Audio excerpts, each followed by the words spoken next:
orang itu cara berpikir nuruti nafsu, itu yang bahaya. Makanya Quran kritik ara'aita man ittakhadha ilahahu hawa. Orang yang cara berpikir itu nuruti hawa nafsu. Kalau zaman Nabi, zaman sahabat, zaman ulama itu enggak seperti itu.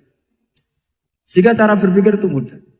Makanya kata Nabi absyiru ya ma'syaral muslimin kata. Kamu harus senang ya ma'syaral muslimin. Allah sekarang buka pintu langit yang sebelumnya enggak pernah dibuka. Dan Allah yubahi bikum malaikatah. Dan Allah membanggakan kamu kepada para malaikatnya. Kenapa? Umatnya Muhammad, umatnya Rasulullah Muhammad SAW, itu kalau sampean kepengen mati setiap saat itu baik, itu resepnya gampang kata Nabi. Addu faridotan wantadzoru ukhra. Jadi Allah memberitahu, ya Muhammad umatmu ini luar biasa. Jadi misalnya tadi kita sholat subuh, ditanya, Bahak kamu sekarang ngapain? Nunggu sholat duhur ya. Setelah sholat duhur ditanya lagi nunggu apa asar. Sehingga faman kanat hijratuhu ila Allah wa rasulih fa hijratuhu ila Allah. Jadi kalau ya sudah ini tak ijazahkan. Kalau setelah sholat subuh nunggu apa? Duhur. Setelah duhur nunggu. Sehingga ketika kita mati itu statusnya penunggu sholat. Tapi kamu kan enggak miskin. Kenapa? Penunggu kaya. Ya itu enggak masuk surga itu. Penunggu kemapanan. Berarti kan menunggu sesuatu yang seleranya nafsu. Beda kalau penunggu sholat. Berarti kamu di dunia menunggu ritual ibadah. Maka di antara ijazahnya Nabi apa? Addu faridotan wantadzoru ukhra. Melakukan satu fardu. Kemudian kita menunggu tugas berikutnya. Jadi niati saja setelah subuh nunggu apa? Duhur. Setelah duhur, meskipun kita di perapatan. Apa? Nunggu asar ya. Tapi ya asar betul, jangan nunggu tok pas asar ndak. Jadi sebetulnya umat ini gampang sekali. Jadi di antara kebanggaan Allah, yubahi itu Allah bangga dengan malaikatnya adalah umat ini adalah addu faridotan wantadzoru ukhra, melakukan satu fardu kemudian menunggu fardu yang lain. Dari mengkhidmati kampus, ingin mengkhidmati masyarakat, dari satu masyarakat lokal Semarang menjadi sampai sekarang sampai Banjarmasin, Unisula mau bikin kampus di sana terus gitu. Dari satu tugas ke tugas yang lain. Makanya Islam diajarkan setelah satu tugas selesai, faida faruh tafan sok. Jadi sehingga hidup kita itu dinamis. Dari satu kebaikan menunggu kebaikan lain, dari satu kebaikan menunggu. Sehingga hidup kita ngapain? Nunggu satu kebaikan. Ini sudah masuk faman kanat hijratuhu ila Allah wa rasulih, fa hijratuhu ila Allah wa rasulih. Sehingga bayangkan kalau kita direkam Allah. Gusti kula ampun mati nak dereng sugih. Wis melarat puluhan tahun, sakit, nunggu sesuatu sing sifatnya nafsu, kepengin sugih. Sugih tok aja cukup. Tahu buruh wong sing tahu ngenyek ndekne lho, itu kan urung-urung wis dendam. Saya belum mau mati sebelum kaya dan buruhkan orang yang pernah melecehkan saya. Wis ngono akhirnya mati urung sugih. Berarti wis fakir matine hasud. Mau itu ngenes dunia akhirat kan kira-kira seperti itu. Kamu santai aja kalau fakir berarti meringankan hisab karena ada banyak harta. Yang mau dihisab papanya enggak punya apa-apa. Jadi saya mohon sekali ya, Islam itu mengawal kebahagiaan. Sebab itu sampai bahagia itu menjadi perintah Islam, qul bi fadlillah wa bi rahmati fa bidzalika falyafrahu. Karena dengan bahagia bi taat diharapkan orang Islam itu tidak bahagia atau cari kesenangan lewat jalur apa Mas. Sehingga ciri utama wali apa? Ala inna awliya Allahi la khaufun alaihim walahum yahzan. Sehingga ulama dulu itu rileks-rileksnya. Termasuk yang saya ceritakan tadi, Imam Ahmad, Imam Syafi'i. Itu melihat apa saja rileks. Ya tadi kalau disenangi orang ya barokah, punya kawan kebaikan. Nak dineng ya barokah dineng di gedingi tonggo rada utang, ngeranjuk tulung gitu. Jadi rileks saja. Masyhur itu Imam Syafi'i ngendikan waman asaa ilaika faqat atlakoka. Orang yang berbuat buruk sama kamu hakikatnya adalah membebaskan kamu. Atlako itu apa? Membebaskan. Enak gak jadi hidup gitu? Kalau kamu kan enggak, kok gedeng aku salahku apa? Malah kamu ujub tuh, orang kok gak tahu salahnya. Kamu jadi suami, istrinya ngomel, kurang apa saya sebagai suami? Ya kurang banyak, ndak ganteng, ndak kaya, ndak ini. Malah kalau diterangkan malah parah toh. Ya sudah rileks saja. Kalau dia ngomel ya tadi, alhamdulillah dapat pahala tanpa apa? Biaya. Terus ngomel kan butuh energi, paling yang tidak kuat 3 jam. Nanti juga berhenti apa? Terus ambil nilai positifnya. Misalnya ngomel sama suaminya, bagus lah. Kalau ngomel sama tetangga malah kayak apa gitu aja udah. Jadi ulama dulu itu gampang sekali melihat melihat hidup. Rasulullah ya gitu, melihat hidup tuh gampang saja. Ketika tanya, ya Aisyah apa ada sarapan?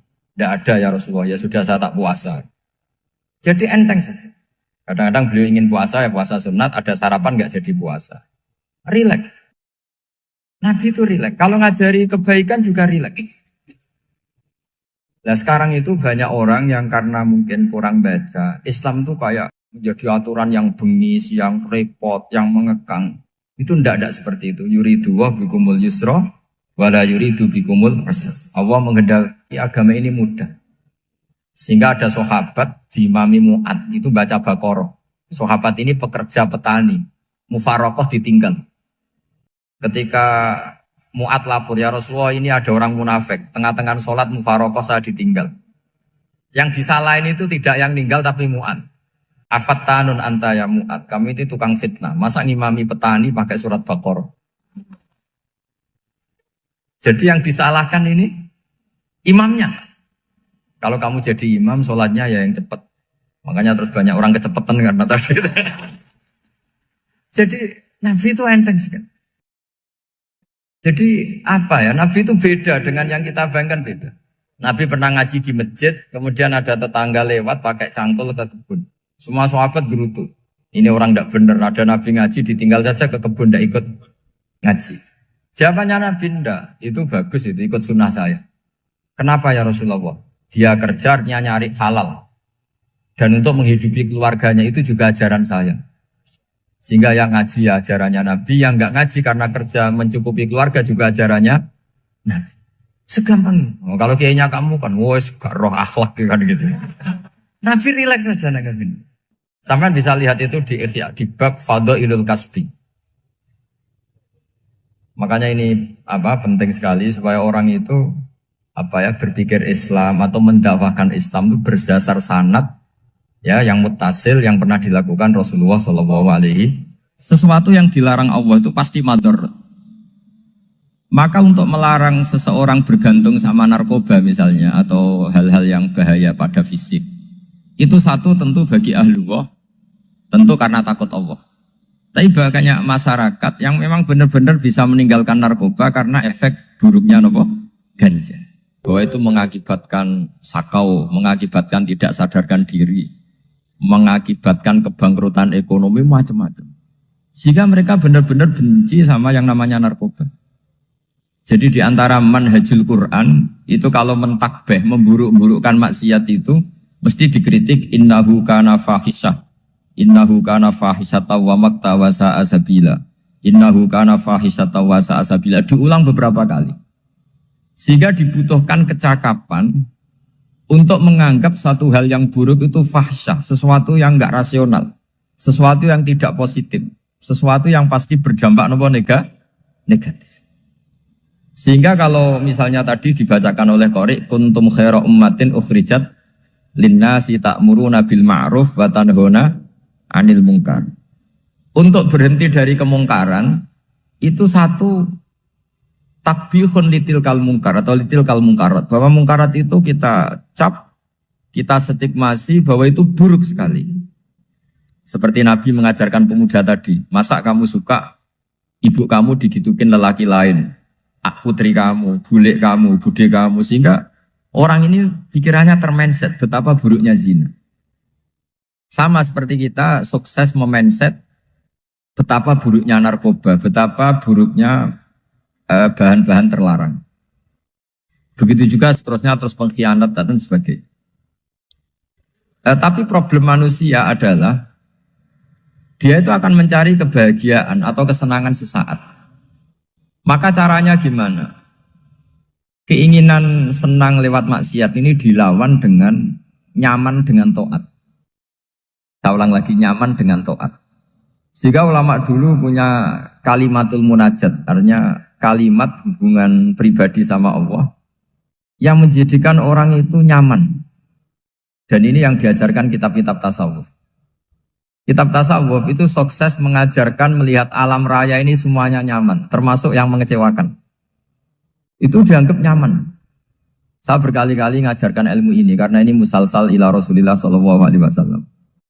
Itu pernah suatu saat Imam Ahmad itu dipanggil sama tetangganya, anak muda. Tentu Imam Ahmad ini orang yang sangat soleh, sangat waroi, sangat tunduk sama perintahnya Allah dan Rasul. Pemuda tadi manggil, ya Ahmad, datang ke rumah saya. Imam Ahmad datang. Setelah sampai ke pemuda tadi, sudah pulang lagi, saya tidak butuh kamu. Pulang lagi. Setelah sampai rumah dipanggil lagi, ya Ahmad, datang lagi. Datang lagi. Oh, saya tidak jadi butuh, pulang lagi. Sampai 3 kali. Dan itu perangai ekspresi Imam Ahmad itu atau ulama lain yang sesoleh beliau itu nyaman, indah. Beliau tetap senyum-senyum nyaman. Beliau tidak tersinggung, tidak terprovokasi, pokoknya tidak tersinggung, kelihatan nyaman. Lama-lama pemuda ini terus tanya, ya Ahmad, kamu saya perlakukan seperti ini kok tidak tersinggung? Kamu senyum-senyum saja, happy-happy saja. Jawabnya Imam Ahmad itu unik. Wahai pemuda, saya kamu panggil itu senang sekali. Karena kata Nabi, kalau kamu iman dengan Allah dan Rasul, maka hormatilah tetangga. Jadi saya senang. Karena nuruti perintah Allah untuk menghormati tetangga. Jadi tidak ada urusannya dengan kamu. Kagetnya kayak apa? Jadi dipanggil tetangga ya senang karena melakukan perintahnya Allah dan Rasul, yaitu ikramul jar, fal yukrim jaroh. Disuruh pulang, kamu ingin saya pulang, ya saya pulang. Disuruh datang, ya saya datang. Jadi saya tidak tersinggung, saya tidak ada urusan dengan kamu. Urusan saya dengan Allah Subhanahu wa Ta'ala. Itu kalau bapak-bapak istrinya ngomel terus sabar itu ya bagus. Saya tidak punya urusan. Kalau kamu terprovokasi oleh istri, berarti kamu didikte oleh makhluk. Masa seorang rektor didikte makhluk? Kan tidak keren. Apalagi seorang Habib didikte makhluk, kan gak keren. Yang bisa mendikte kita hanya Allah Subhanahu wa Ta'ala. Dan Allah mendikte kita, mengajarkan kita wa ashiruhunna bil ma'ruf fa in karihtuhunna fa asa an takrahu shay'a wa yaj'alallahu fi khairan katsira. Jadi cara melihat istri kita bawel gitu atau cerewet, alhamdulillah ini ada pahala tanpa modal, cukup sabar. Kalau istri kamu sedang mesra, malah mintanya ke mall, malah biayanya tinggi. Murah mana dapat pahala dimarahin sama saat mesra minta ke mall? Milih yang pertama kan? Nah ya itu tidak usah modal.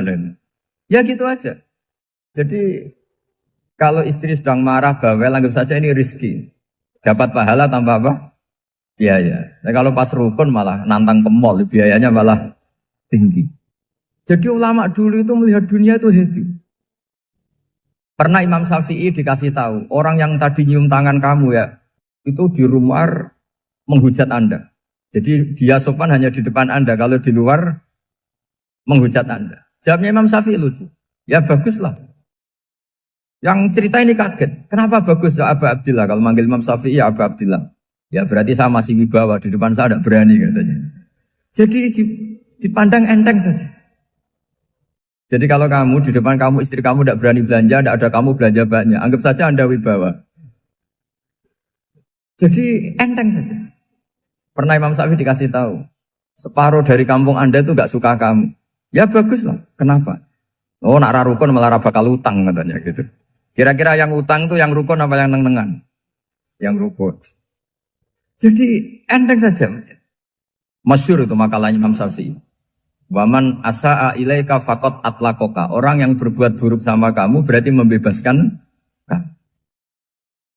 Kalau saya sedang nenengan sama Habib Hasan Toha Putra, beliau naik Alphard gak nawarin saya sah karena baru nenengan.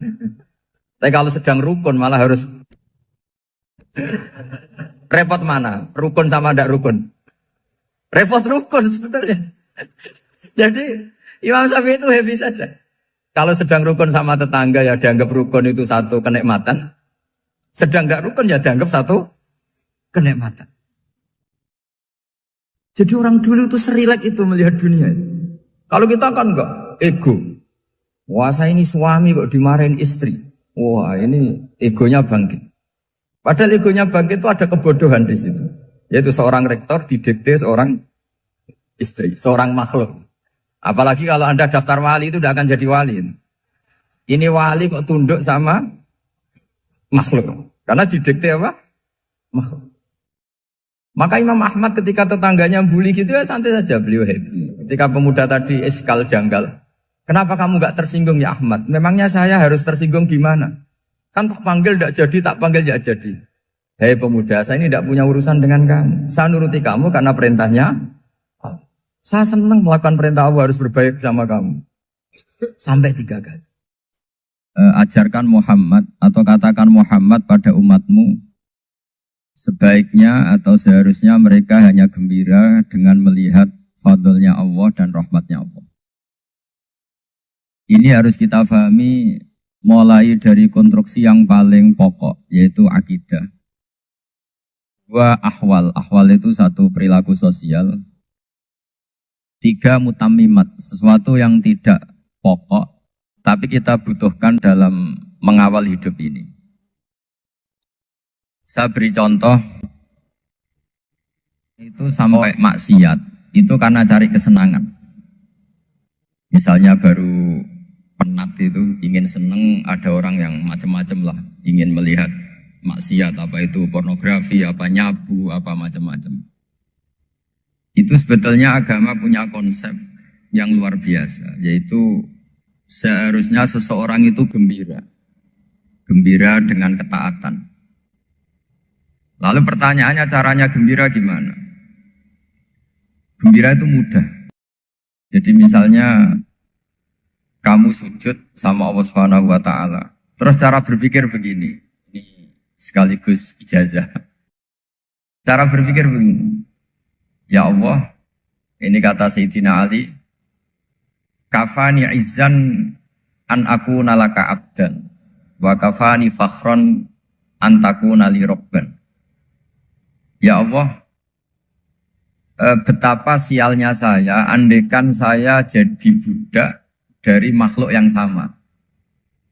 Misalnya sampean itu seorang kiai atau rektor atau doktor atau orang terpelajar, kemudian kamu jadi budak atau hamba dari makhluk yang setara. Betapa hinanya saya. Maka kata Sayyidina Ali, ya Allah saya ini cukup bahagia, cukup bangga karena jadi budak, jadi hamba dari zat yang super atau yang maha super. Jadi kok Allah Subhanahu wa ta'ala. Sehingga ada kebahagiaan yang luar biasa karena menjadi hambanya Allah Subhanahu wa ta'ala. Setelah bangga dengan jadi hambanya Allah, maka kita akan malu. Malu misalnya kok saya bahagia itu nunggu melihat pornografi, melihat maksiat. Itu terus menjadi malu. Kenapa saya bisa didikte oleh hal-hal seremeh itu? Ya, kita malu karena didikte oleh hal-hal yang seremeh itu. Karena kita didikte oleh nafsu. Jadi izzatun nafsi, satu harga diri seseorang itu harus dihidupkan untuk hanya tunduk kepada Allah SWT. Sehingga Nabi itu melatih satu logika tarkul ma'asi.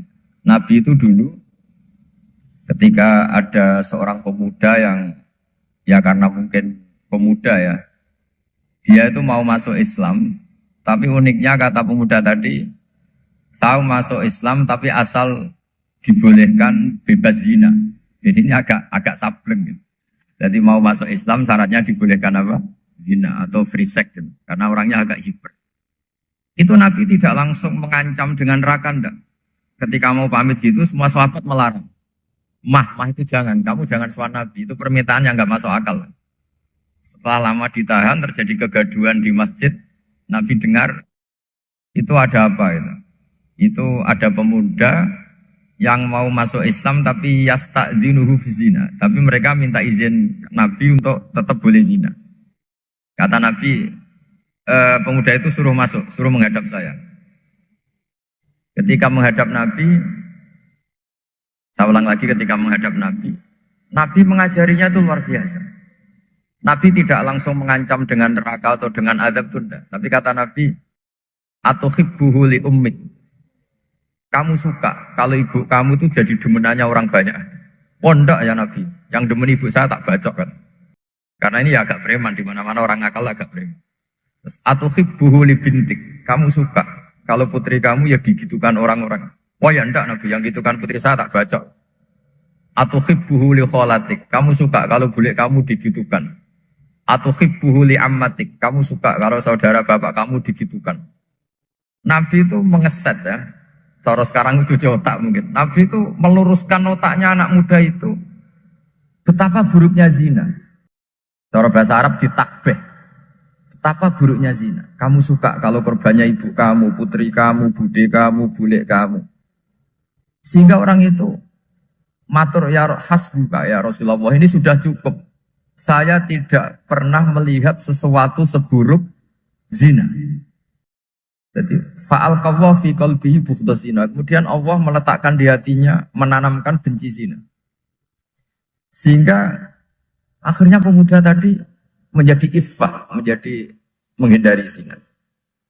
Artinya begini ya, ini mungkin yang lolos dari para kita sebagai dai, kita tidak belajar banyak tarbiyahnya Rasulullah Shallallahu Alaihi Wasallam. Jadi kalau kita benci maksiat, itu jangan hanya ditakhzir, ditakutkan neraka itu enggak. Jangan hanya itu. Tapi di logika. Jadi kalau kita menghindari maksiat, itu selain karena takut azab, itu ada logika. Ada rangkaian pikiran yang menjadikan kita anti satu perbuatan apa maksiat. Jadi misalnya gini ya, kira-kira ginilah kalau contoh gampang itu. Ada orang gitu ya, nyanyi dengan pakaian yang mungkin pornografi gitu. Mungkin pemuda-pemuda ingin melihat itu, tapi bisa diobati gini. Kok enak dekne mergawe kok tak bayar ya, aku kehilangan duit. Meskipun dengan logika yang agak serampangan, yang penting menjadi kita ini punya harga diri untuk tidak tergantung hal-hal seperti itu. Sehingga Nabi itu cara menggambarkan tadi mulai atuhibbuhu li ummik, kalau ibu kamu jadi demenannya orang lain. Pemuda tadi bilang yang demen ibu saya mau saya bunuh. Ditambah lagi atuhibbuhu li bintik. Bagaimana kalau korbannya putri kamu, bule kamu, bude kamu. Sehingga terus si pemuda tadi betapa buruknya zina. Betapa murahnya zina. Akhirnya pemuda tadi al-qawwa fi qalbi bughdha zina. Terus kemudian pemuda tadi itu sangat membenci dengan apa? Berzina. Nah, pikiran-pikiran seperti ini harus kita tanamkan. Harus kita tanamkan supaya orang itu benci melakukan maksiat. Karena satu memang takut sukhtuwah, takut dibendu Allah atau dibenci Allah. Dua memang logika kita mengarahkan tidak maksiat. Saya beri contoh ya betapa pentingnya mindset ya, cara berpikir. Orang itu menjadi kikir itu karena nganggap hidup itu lama dan uang itu penting. Kalau zaman Nabi itu sederhana kalau melihat hidup ini. Pernah suatu saat Nabi itu punya jatah makan. Karena Nabi itu hidupnya juga pas-pasan. Jadi Nabi itu unik. Beliau di satu sisi kaya raya. Bisa ngerumat Abu Hurairah, Ammar, Suhaib. Ashabu Sufa itu dirawat Nabi semua. Itu kan kaya, bisa ngerawat sekian orang. Tapi di sisi yang lain untuk pribadinya beliau miskin. Kadang nggak bisa makan hari itu. Tapi di saat yang sama bisa merawat Ahlus Sufa. Jadi keliru kalau orang hanya cerita Nabi itu miskin, untuk makan dirinya aja susah. Itu keliru. Kelirunya kalau tidak diteruskan, tapi Nabi mampu menghidupi ahli suffah. Singkat cerita jatah makannya Nabi itu dikasihkan orang ketika Nabi tanya, ya Aisyah, makanan jatah saya di mana? Oh ya Rasulullah tadi ada orang minta tak kasihkan, maka makanan itu habis. Apa kata Nabi? Kamu salah Aisyah. Yang kamu kasihkan itu justru yang masih. Ya yang kamu kasihkan itu justru yang masih. Sehingga Nabi menganggap, makanya Nabi terus ngendikan, ya kalau mukhatabnya lelaki ya kira-kira begini. Wahal laka min malika illa ma akalta fa'afnaita walabista fa'ablaita. Terus hanya watasaddaqta fa'abqaita kata Nabi.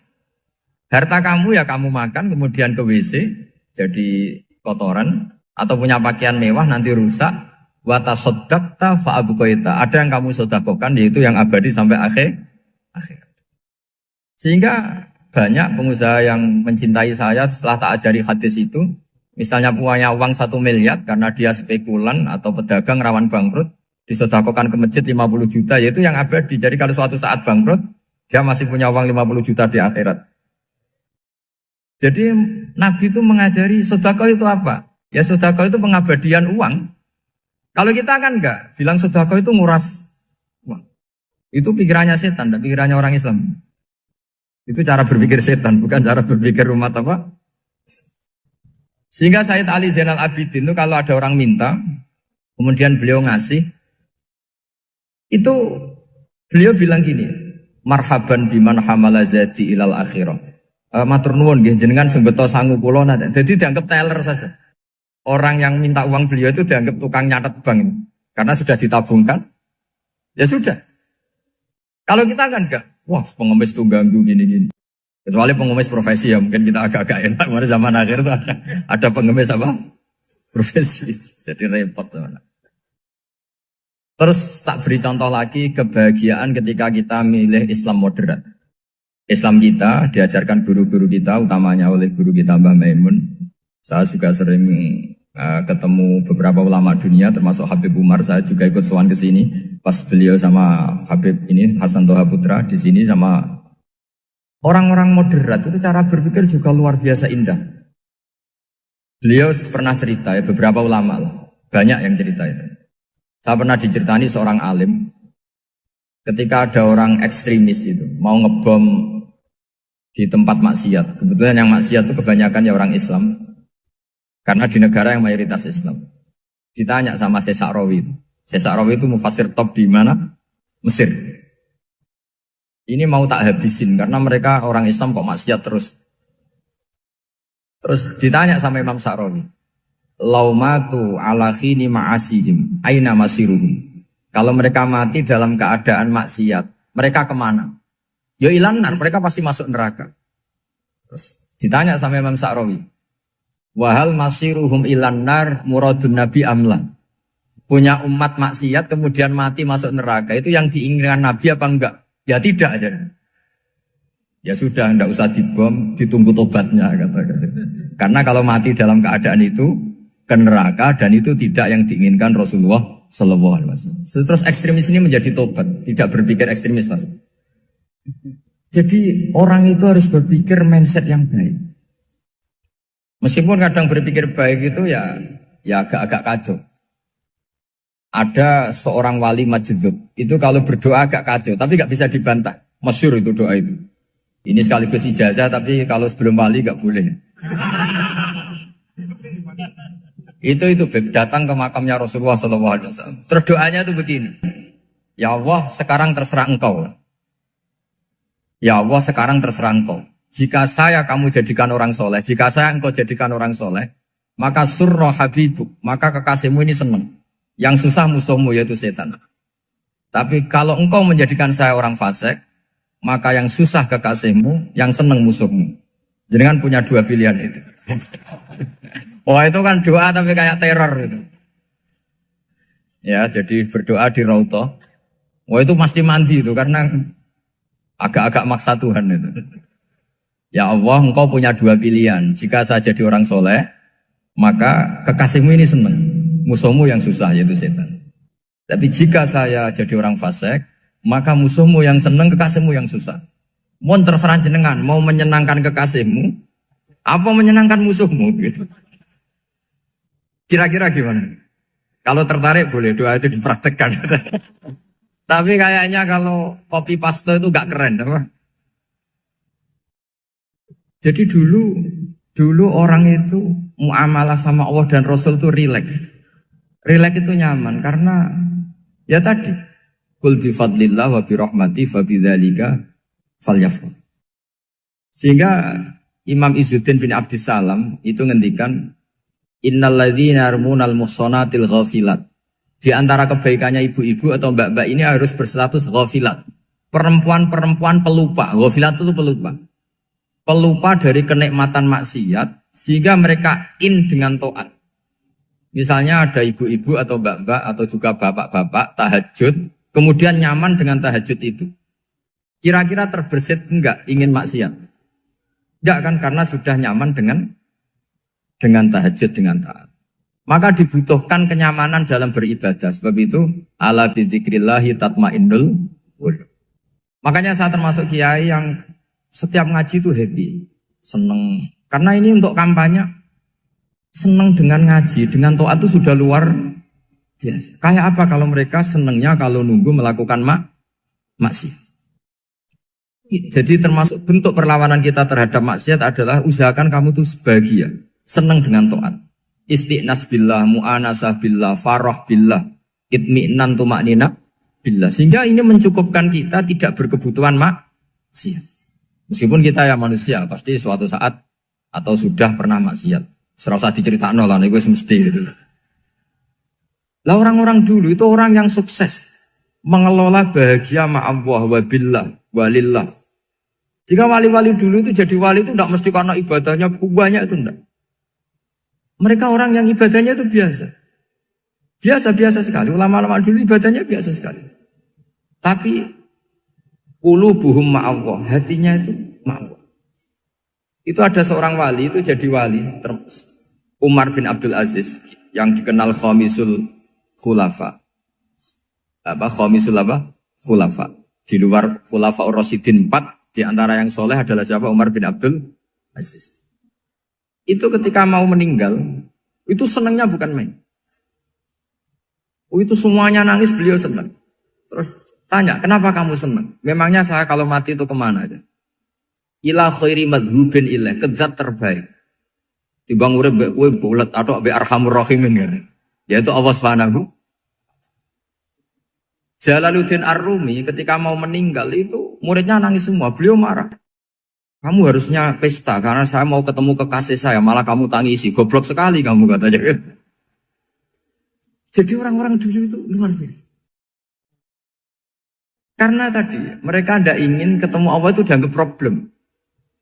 Harus sesuatu yang membahagiakan. Makanya wali-wali itu kalau berdoa begini. Wa khairu ayyami yauman alqa fih, dan jadikan hari terbaikku adalah hari ketika saya ketemu engkau ya. Pernah dengar doa itu? Wa khairu ayyami yauman alqa fih, dan hari terbaikku adalah hari saat ketemu engkau. Rahman kan enggak, sampai mati ku wedi. Saya tidak tahu wedi dosa apa wedi Israel apa wedi malaikat siapa? Mungkar Nakir. Sebenarnya tidak perlu seperti itu.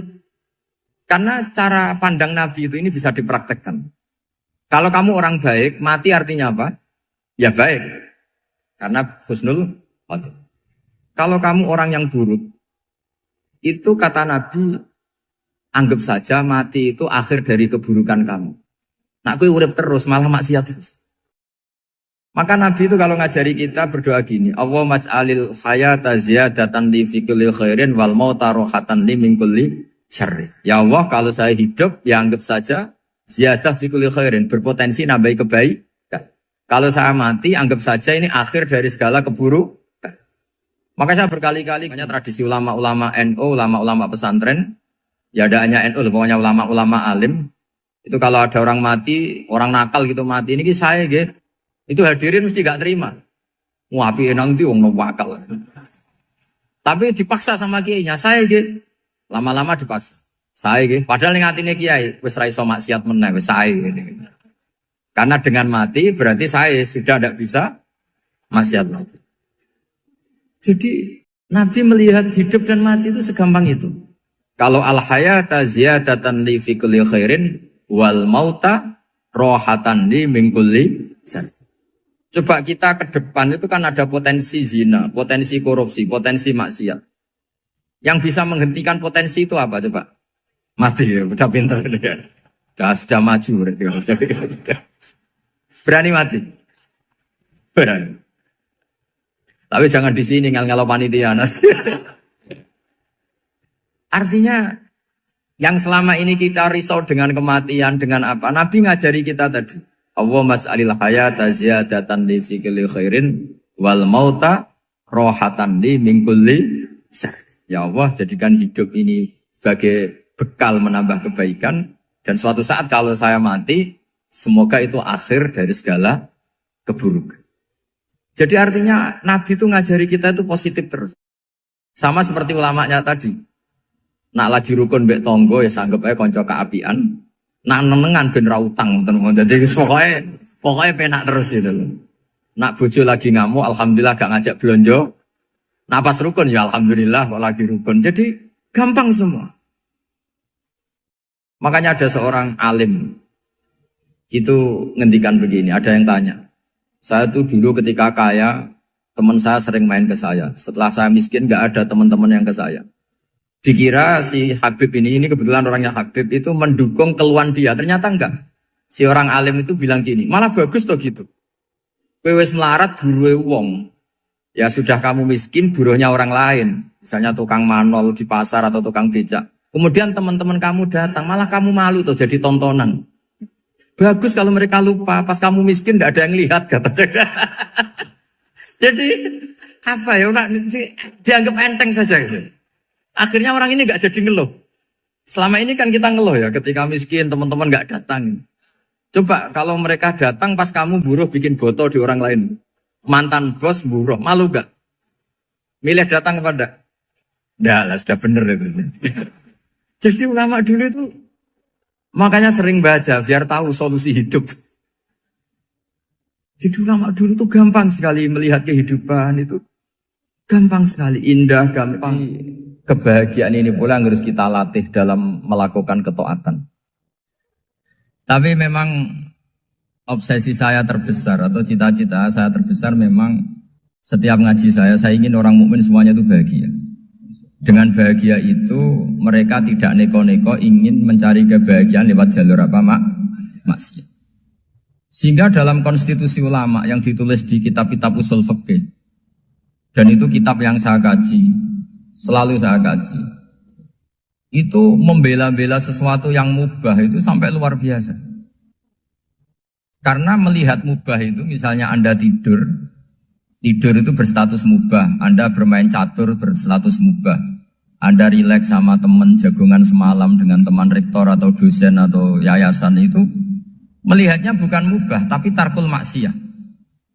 Misalnya saya semalaman asik Musamarah itu jagungan malam sama Habib Toha Al-Munawwar. Itu awang hitungnya bukan, wah ini jagungan ngalor ngidul tidak penting tuh enggak. Malam itu bahak tidak ke dugem, tidak ke tempat maksiat. Sehingga ada ulama yang mengatakan mubah itu enggak ada. Saya ulang lagi, mubah itu enggak ada. Kan umumnya ulama bagikan wajib, ya kan, haram itu. Terus diantaranya mubah, sunat, makruh. Ada ulama yang mengatakan mubah itu tidak ada. Kenapa? Logikanya begini, itsma min mubahin illa wa yatahaqqaqu bihi tarku haramimma. Karena tidak ada mubah yang Anda lakukan kecuali saat itu pasti ditinggalkannya sebuah keharaman.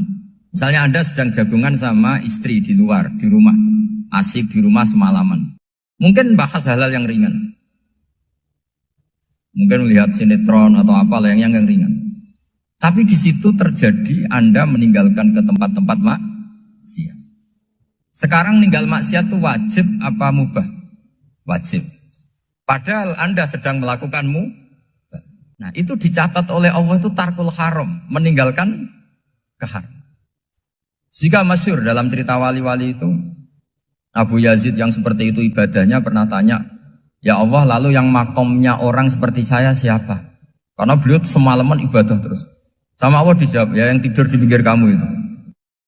Abu Yazid, lu kok bisa ya Allah? Dia kan tidur terus. Ya kan dia tidur berarti meninggalkan keharaman. Ngomong sing potongan tukang maksiat, tuh apik turu apik melek kira-kira. Apik turu. Timbang sama nak melek pola wis turu ae kira-kira gitu. Jadi gak usah dipaksa tahajud, dipaksa qiyamul lail itu. Iya kalau qiyamul lail. Kalau dapat informasi, kesini ikut saya, terus katut kan repot. Jadi perlawanan terhadap maksiat itu sebetulnya gampang dalam Islam. Karena tadi, nggak ada sesuatu yang mubah kecuali saat dilakukan berakibat meninggalkan keharaman. Mudah sekali. Jika banyak orang jadi wali itu karena melakukan mubah. Itu ada orang jadi wali itu karena sering makan. Ya makan-makan biasa itu. Karena ketika makan, ya Allah, betapa doifnya saya. Katanya saya presiden, katanya saya rektor, saya kiai. Ternyata kalau nggak makan tuh lemes. Apa hebatnya makhluk yang bergantung makhluk yang lain, yaitu makanan. Nah karena seperti itu terus dia al-laja ilallah, terus dia sungkeman ning Allah. Betapa lemahnya saya. Sebab itu ketika Quran mengkritik dan dengan tanda kutip kemungkinan Tuhannya Isa bin Maryam, itu ngeritiknya sederhana Quran itu. Mal masih ibnu Maryam illar rasul qad khalas min qablihir rusul wa ummuhu siddiqah kana yaqulanit to'am. Isa itu tidak Tuhan, wong dia makan. Kamu kebayang enggak misalnya punya Tuhan, wah tadi Tuhan mampir ke rumah saya, dia lemes. Setelah tak kasih makan sehat lagi gitu. Itu kan enggak kebayang. Tapi Tuhan marung di rumah saya, lemes tak gratisin, kayaknya enggak punya uang gitu. Setelah makan wah gairah lagi. Kebayang enggak punya Tuhan seperti itu. Sehingga Quran kalau gojlok sederhana, karena yakulanit to'am. Sehingga wali-wali itu kalau makan itu sadar lemahnya dirinya, betapa dirinya tergantung makanan. Sesuatu yang tergantung itu artinya tidak hebat, tidak Tuhan. Jadi untuk menjadi wali, untuk menjadi dapat ridhonya Allah itu sebenarnya sederhana. Termasuk ada cara jadi wali yang agak kacau, tapi ini ya benar, asal niatnya benar. Misalnya Unisula besar, ya kurang besar lagi. Kita sudah punya uang, kurang banyak uang lagi. Itu Nabi Ayub, itu kan seorang nabi. Pernah diuji, oh ini ada di Sahih Bukhari. Nanti kamu tanya, hadisnya Sahih enggak? Ini ada di Sahih Bukhari. Kadang orang kota itu aneh. Enggak ahli hadis tapi tanya, Sahih enggak? Padahal andai kan dibodohi Sahih, ya ngandel saja. Jadi kadang ya aneh. Oh enggak tahu kok tanya. Itu Nabi Ayub itu sudah kaya, pas itu sudah kaya. Bukan cerita yang masih miskin, memang sudah kaya. Beliau di kamar dihinggapin satu belalang dari emas. Setelah belalang itu dikejar, ternyata yang jenis itu banyak, semuanya dari emas. Ngambil sana sini, ini yang kesak ini dipenuhin, saku ini dipenuhin, sampai banyak. Sama Allah digojlok. Kamu itu Nabi saya, kenapa kamu mengumpulkan harta sebanyak itu? Kamu itu Nabi saya kok rakus? Jawabannya, ya Allah, siapa yang bisa kenyang dari rahmatmu? Ya, jadi kalau kamu punya uang 1 miliar, kok ingin 1 miliar 100, ingin 1 miliar 200, itu cara ngitung bukan uang. Ya Allah, siapa yang bisa kenyang dari rahmatmu? Karena rahmat Allah tidak terbatas, sudah Gusti tenang saja. Meskipun saya gini, rahmat Anda tidak akan habis. Sehingga waroi ada ilmunya, tomak juga ada ilmunya. Termasuk ragus itu juga ada ilmunya. Misalnya begini, ini contoh ragus yang ada ilmunya begini. Ini saya beri contoh. Mungkin yang boleh niru orang-orang soleh, kalau nggak soleh jangan. Imam Syafi'i ini cerita nyata. Imam Syafi'i itu dulu ketika ngaji masih muda itu nggak suka sama guru yang kaya. Kebetulan dia punya guru miskin terus. Namanya Sufyan As-Tsauri, itu miskinnya Masya Allah. Sufyan bin Uyainah juga miskin. Jadi dia miskin, punya guru miskin terus. Sehingga idolanya ya sama guru-guru yang miskin. Suatu saat guru-guru ini menyarankan dia ngaji Imam Malik. Imam Malik itu kaya raya. Itu babutnya Imam Malik kalau diinjek, itu mata kakinya tidak kelihatan, saking halusnya. Kalah, Indonesia kalah. Imam Malik itu gaya. Kalau ngaji di kursi tinggi terus pakai bukhur itu, pakai jubah Arab yang mahal. Pokoknya mewah kali Imam Malik. Terus dia mulai ini kiai kok kaya. Kemudian setelah beliau alim tanya, saya harus ngaji siapa setelah ilmu jenengan habis kira-kira gitu. Kata Imam Malik, sudah kamu tidak usah perlu ngaji saya, kamu sudah alim alama.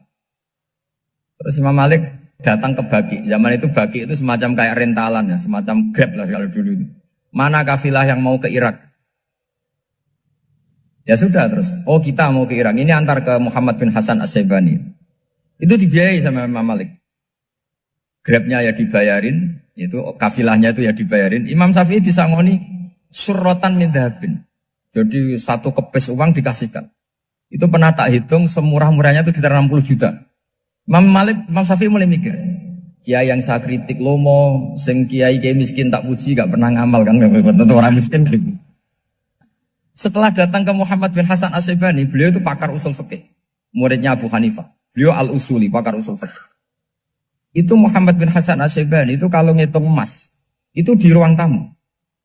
Uangnya miliaran, emasnya banyak. Dari kota ini dipindah ke kota ini. Emas kalau ngitung di ruang tamu. Bukan di kamar, di ruang tamu. Imam Syafi'i tambah kaget. Imam Malik kayak gitu sudah soal malah ini kaya raya. Setelah Imam Syafi'i kelihatan kaget, digojlok sama Muhammad bin Hasan Asy'ibani karena beliau senior. Ata'jabu min hadza, kamu aneh melihat ini? Iya. Kenapa? Ulama kok kaya raya. Terus kata Muhammad bin Hasan, ya sudah, uang ini tak kasihkan orang-orang fasik, binti gue demenan, gue nyabu, gue macam-macam. Oh jangan, nanti dipakai maksiat. Pun jenengan mawon sing suka. Semenjak itu Imam Syafi'i rubah mindset. Jadi kalau kampus ini ingin akreditasi A, ingin mulia, ingin apa, kamu ridho kalau yang punya prestasi seperti itu adalah orang-orang fasik. Ridho enggak? Enggak kan? Maka didoakan ini. Nah itu namanya berpikir secara usuli. Kamu jangan hanya nuruti karena berpikir waroi terus kamu benci kekayaan. Bukan, tidak bisa seperti itu. Karena pangkat dan kekayaan ketika dikelola secara kesolehan maka akan menjadi energi positif yang luar biasa. Semenjak itu Muhammad bin Hasan Asy'ibani berhasil mendidik Imam Syafi'i. Sampai akhirnya keterusan Imam Syafi'i berpendapat kalau orang Islam bisa bikin rumah tingkat kok punya rumah reok itu haram. Akhirnya keterusan. Kalau bisa jadi bupati kok jadi ketua RT juga haram. Karena al-Islam ya'lu wala yu'la. Islam itu luhur bukan bisa diluhurin. Sehingga rata-rata orang Syafi'iyah termasuk kiai-kiai Indonesia itu rata-rata ya agak-agak politikus. Ya agak-agak kedonyan, mungkin sebagian kedonyan tenan gitu. Karena gak ridho gitu loh. Kalau kesempatan itu dikuasai orang fasik kemudian menjadi kekuatan maksi. Coba kalau bupati itu orang yang fasik. Kemudian programnya supaya rakyat seneng semalaman dangdutan yang purno misalnya. Supaya rakyat seneng dibolehkan dugem, dibolehkan judi. Tapi kalau yang jabat orang soleh kan ada beberapa perda yang menolak penyakit apa? Masyarakat. Jadi kamu jangan melihat bahwa kepangkatan ini hanya sebagai alat korupsi, alat otoriter, enggak. Asal kena orang soleh, maka ini menjadi energi kesolehan atau energi positif. Sebab itu ketika Allah muji para nabi yang soleh, diantaranya disifati apa? Faqad ataina ala Ibrahim al-kitab wal hikmata, terusannya wa atainahum mulkan azim. Dan Nabi Ibrahim dan keluarganya tak kasih kerajaan yang besar. Nah sekarang masih banyak orang yang cara pandang ngapain bikin Unisula yang megah, ngapain berambisi punya akreditasi A dan sebagainya. Menyoal seperti itu salah secara usul fikih. Karena secara usul fikih kesempatan yang baik tentu harus diperjuangkan oleh orang-orang yang soleh. Karena ini supaya jadi otoritas yang positif. Itu dulu ada latihannya. Jadi orang dulu itu gampang sekali ketika milih miskin ditanya, kenapa miskin? Saya ingin hisab saya ringan. Tapi ketika mereka kaya, yang soleh, supaya harta ini tidak dipakai orang yang nanti dipakai maksiat. Kita misalnya orang soleh mau pangkat, karena kita ada ridho, kepangkatan itu dipegang orang maksiat, kemudian menjadi energi maksiat. Begitu juga seterusnya. Maka ulama dulu itu rileks. Sampai Nawawi Al-Bantani itu nanti bisa dicek di tafsir. Qul hal yastawil ladzina ya'lamuna wal ladzina la ya'lamun. Beliau muji-muji ulama. Kemudian ada seorang yang agak hasud mungkin. Tanya begini. Hebatnya ulama itu begini-begini. Terus ditanya, tapi kenapa kita sering melihat ulama ngantri proposal di rumahnya bupati kan? Sementara bupati nggak pernah datang ke ulama ngaji ihya. Jawabannya Imam Nawawi itu unik. Ya karena ulama itu tahu gunanya uang, sehingga nyari uang untuk pondok, untuk masjid. Sementara bupatinya tidak tahu gunanya ilmu, maka tidak pernah ngaji. Jadi ya ringan saja. Jadi ya sudah seperti itu. Jadi kalau ada ulama kedonyan, anggap saja karena tahu gunanya uang. Jadi kenapa ulama ngantri di kabupaten, bukan bupati ngantri di ulama? Jawabannya, karena ulama tahu gunanya uang. Sementara bupatinya nggak tahu gunanya ilmu. Kira-kira gitulah. Ada ustadz tidak ganteng, kesensem rondo cantik, karena tahu gunanya ustadz itu. Artinya tahu gunanya kalau saya nikah nanti punya anak jadi gus, karena kan dia kiai gitu. Tapi rondone raro gunanya dia karena miskin gitu. Jadi ulama dulu itu rileks. Rileks menafsirkan apa saja itu rileks, termasuk saat terpojok. Itu rileks. Karena semuanya dianalisis pakai ilmu.